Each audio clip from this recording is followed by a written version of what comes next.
दोस्तों मिस्टर गंभीर की एक वीडियो बहुत वायरल हो रही है जिसके अंदर वो ये बात कर रहे हैं कि इंडिया के लिए कोई कोच अगर होना चाहिए या कोई भी ट्रेनिंग के लिए बंदा होना चाहिए तो वो इंडियन ही होना चाहिए। इंडियन प्लेयर्स इससे कम है क्या कि हम फॉरेनर्स को और गोरों को रख लेते हैं इंडियन टीम के अंदर और फिर वो यहाँ पर आते हैं, यहाँ का पैसा कमा के निकल जाते हैं। एक तो पता नहीं इनको ये क्यों लगता है कि हम पैसा दे रहे हैं या फलाना पैसा दे रहे हैं या वो पैसा दे रहा है, ये पैसा दे रहा है। पैसे देने वाला ऊपर बैठा हुआ है, उसने जहां से जिसकी जो रोजी रखी हुई वो उसको दे देता है। कोई शहर, कंट्री और इधर उधर कहीं से भी उसको मिलना हो वो फिर ऊपर वाले का निजाम है कि वो उसको जितनी मर्जी भेजे। ऐसे बहुत से लोग हैं जो इंडिया से बाहर हैं, ज्यादा पैसे कमा रहे हैं। ऐसे बहुत से लोग हैं जो इंडिया के अंदर हैं और पैसे नहीं कमा पा रहे हैं। तो ये सारा निजाम जो है ना ये कहीं और से चल रहा होता है। खैर उस सब के बारे में तो मेरे ख्याल में हम लोग अभी रेडी नहीं है डिस्कस करने के लिए, लेकिन गंभीर भाई के बारे में ये बात काफी सर्कुलेट कर रही है कि उन्होंने इतने बड़े बड़े बयान दिए थे कि कोई गोरा जो है कभी भी यहाँ पर आके कोचिंग नहीं करनी चाहिए। और अब उनके दौरे हुकूमत में यानी जब से वो कोच बने तो उन्होंने मूल मोरकल को ले लिया है कोच, जो कि गोरा है। जहां से मैं देख रहा हूँ वो एक गोरा लगता है। उसके अलावा उनके जो बैटिंग कोच हैं टीम के वो भी एक गोरे ही हैं। तो इतने ज्यादा गोरों को आपने अगर टीम के अंदर रखा हुआ है तो ये तो कुछ बात समझ में नहीं है। मेरा ख्याल में मुझे ही को गलती हुई होगी। गंभीर भाई को ये चाहिए कि इन दोनों गोरों को धूप के अंदर कोई 4 दिन खड़े रखें ताकि इनका थोड़ा रंग जो है ना वो पक जाए और असली रंग इनका बाहर निकल के आए। असल में सारे जो हैं वो देसी ही होते हैं, ब्राउन रंग की होते हैं। कोई ज्यादा पक जाता है, कोई कम पका रह जाता है, तो ये गोरे और काले जो हैं इस किस्म के लोग आ जाते हैं।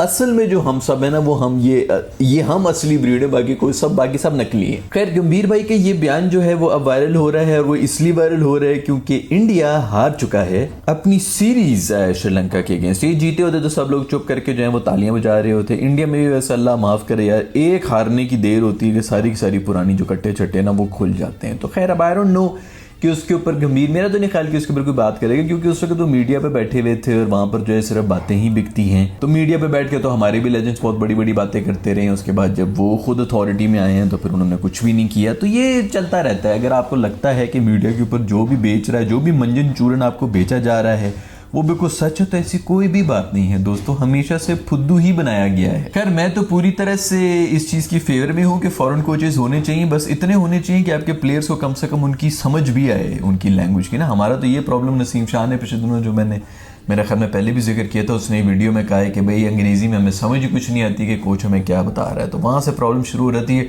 कोच भी 1 दिन 2 दिन 3 दिन 2 हफ्ते 3 हफ्ते 2 महीने 3 महीने फिर भी कोशिश कर लेगा। उसके बाद कहेगा कि यार भाड़ में जा, समझ आ रही है तो लेना है तो ले, नहीं लेना तो तेरा मसला है भाई, मैं इससे ज्यादा और नहीं तुझके ऊपर सर खपा सकता। कौन बंदा अपनी एक ही जुबान उसको आती हो उसको भी तोड़ तोड़ के पहले तो उसको समझाए। देखो जिसको जबान आती भी है उसको भी समझाना कोई आसान तो नहीं। ऐसा तो नहीं है कि आप किसी भी उर्दू स्पीकिंग लेजेंड के पास चले जाएंगे, वो उर्दू में आपको एक बात कह देगा और आपको सब समझ आ जाएगी और आप जो है फिर बहुत बड़े प्लेयर बन जाएंगे। अगर सुनने से ही प्लेयर बनना होता तो टीचर्स बहुत बड़ी बड़ी बातें करते रहे और सारे के सारे स्टूडेंट्स ही बहुत बड़ी बड़ी बातें सुनते रहे और उनके ऊपर कोई असर ही नहीं हुआ। नालायक भांडे, कोई किधर गया कोई किधर गया। इनफैक्ट जो नालायक थे, जो नहीं सुन रहे थे टीचर की, वही शायद कुछ और बने हुए।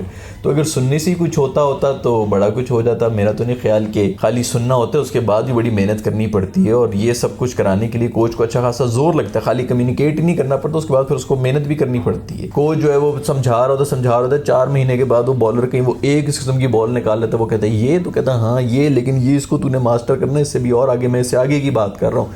इतनी ज़्यादा कम्युनिकेशन होती है गोरों के साथ। अगर आपको समझ नहीं आ रही है तो फिर अल्लाह ही हाफिज है, जो कि अल्लाह हाफिज है। खैर गंभीर भाई की जो बातें थी वो तो पुरानी, उनको वापस आके बाइट तो करेंगे और स्पेशली अगर इंडिया हारेगा तो फिर तो ये निकाल के बातें लाएंगे गंभीर भाई के लिए। बट ज़्यादा परेशानी की बात है नहीं क्योंकि आगे सारे भी जो इंडिया के मैचेस हो रहे हैं वो इंडिया के अंदर ही हो रहे हैं। तो मेरा नहीं ख्याल कि उनकी परफॉर्मेंस के ऊपर कोई फर्क आने लगा है। वहां पर उन्होंने जो है खूब रिकॉर्ड्स बनाने, 300 रन जो है वो एक बंदे ने बनाने हैं, तो फिर सब लोग जो है वो तालियां बजाना शुरू हो जाएंगे। गंभीर दुनिया का सबसे बेस्ट कोच, उसने हमारी दुनिया ही बदल दी है। खैर इस सब के अलावा मुझे मेरे एक दोस्त ने एक वीडियो भेजी है जो कि मेरे ख्याल में कश्मीर के अंदर कोई टूर्नामेंट हो रहा है। तो ये मैंने कहा कि आप लोगों के साथ ही मैं देखूंगा कि क्या जबरदस्त वीडियो है। तो एक दफा जरा इस वीडियो को देख लेते हैं। Wait for the twist. ओ तेरी, ये तो नंगा हो गया है मेरा दोस्त। ओ ये क्या, जूते उतार के मारने लगे।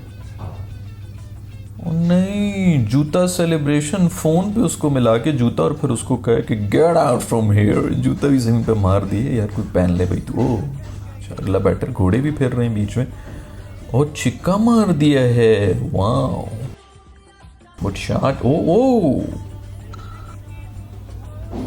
एक और छिक्का मार दिया है, जबरदस्ती। वही बॉलर है और ये तीसरा भी पड़ गया sir. Oh oh my god, ओ सारे नंगे हो गए।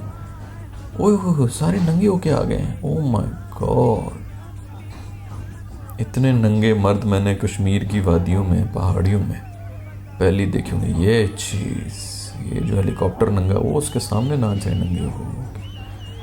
जूता दिखाओ, वो जूते दिखा रहे हैं। Oh my god, too many नंगे मर्द हो गए यार मेरा तो। ओह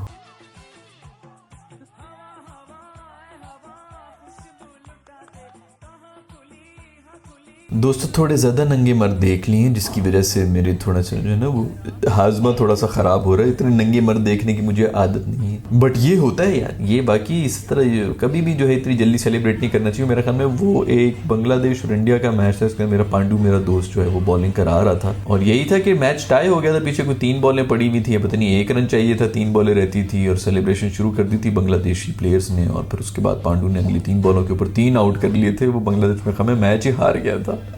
तो इसे सेलिब्रेशन तो नहीं करनी चाहिए। और सेलिब्रेशन भी यार इस किस्म की कि आप जो है वो बगले निकाल के जो है पूरा पूरा नंगा जो है नाच कर रहे हैं बंदे के सामने, जो है अपनी शर्टें उतार के हेलीकॉप्टर बने हुए हैं। बैटर की भी यार अजमत को सलाम है जो चुप करके निकल गया। तो उसके बाद फिर टेल एंडर ने आके मेरे ख्याल में वो 3 छक्के मारे, मैच खत्म करके उसने साइड पर कर दिए। कश्मीर की वादियों में ये क्या कुछ हो रहा है यार। ऐसे क्रिकेट देखना चाहूंगा मैं भी, इन्हीं पहाड़ों के बीच में बैठ के, और थोड़ा सा शर्ट वर्ट उतरी भी हो, बंदा जो सिर्फ एक छोटी सी कच्ची के अंदर बैठा हो तो मजा है। हाँ लेकिन ये है कि इस जंगल के अंदर इतना नंगा अगर आप फिर रहे हो, कहीं से भी कोई भी कीड़ा कहीं पे भी घुस सकता है। और वैसे भी इस कौम के अंदर प्रॉब्लम ये है कि इनमें एक बहुत बड़ा कीड़ा है, तो ये जो है ना ये सेफ नहीं होता। इस किस्म की हरकतें आपको जो है नेचर में जाके स्पेशली कपड़े पूरे पहनने चाहिए, क्योंकि कुछ पता नहीं है कि कौन सा कीड़ा, मतलब घुसने के अलावा यार काट भी तो सकता है ना।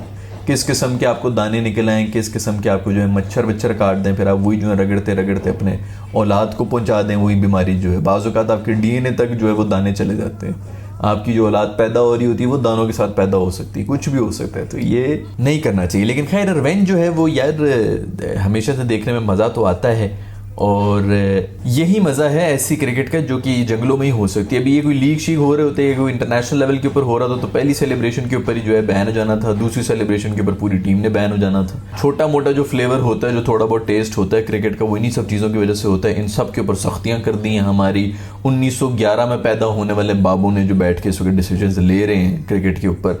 दुनिया कहाँ से कहाँ बदल गई है। गोल्फ जो है वो क्या होती थी, अब उन्होंने लिव गोल्फ वगैरह क्या कुछ बना के उसके अंदर नाच गाने ये वो सब चीज़ें डाल डूल के इसीलिए कर दी। उनको पता है दुनिया बदल रही है भाई। अगर हम पुराने जो है 1913 के बाबों की सुनते रहेंगे जी क्या तरीका है और क्या एटिकेट्स होते हैं गोल्फ खेलने के, तो फिर जो है वो यूथ जो है वो भागना शुरू हो जाएगी भाड़ में। जो भाई इतना किसके पास टाइम है कि इतना सब्र के साथ हम बैठे रहेंगे खामोश जी। उधर जो असली जो गोल्फ हो रही होती थी, आप उसको टीवी के ऊपर देखें तो वो कमेंटेटर्स भी दूसरे के कान में बात कर रहे होते थे कि हमारी कहीं कमेंट्री उन तक ना चली जाए। और जान दे यार भाई इतनी तुम लोग जो है वो एटिकेट्स के चक्कर में जो है वो पूरे गेम ही बर्बाद कर दिए। क्रिकेट का भी एग्जैक्टली वही है। ये तो लीग क्रिकेट वगैरह बीच में आई है तो थोड़ा सा कुछ फ्लेवर आया, T20 आई तो थोड़ा सा फ्लेवर आया, लेकिन ये ऐसा फ्लेवर भी हमें चाहिए भाई जिसके अंदर मर्द जो है वो नंगे होना शुरू हो जाए।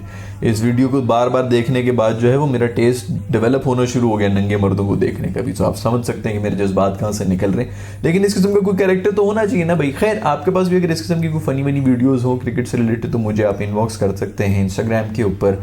आज के एपिसोड में इतना ही दोस्तों। अगर आपकी वीडियो पसंद आई तो लाइक के बटन को छू लें, नहीं पसंद आई तो डिसलाइक के बटन को छू लें। See in the next video, bye.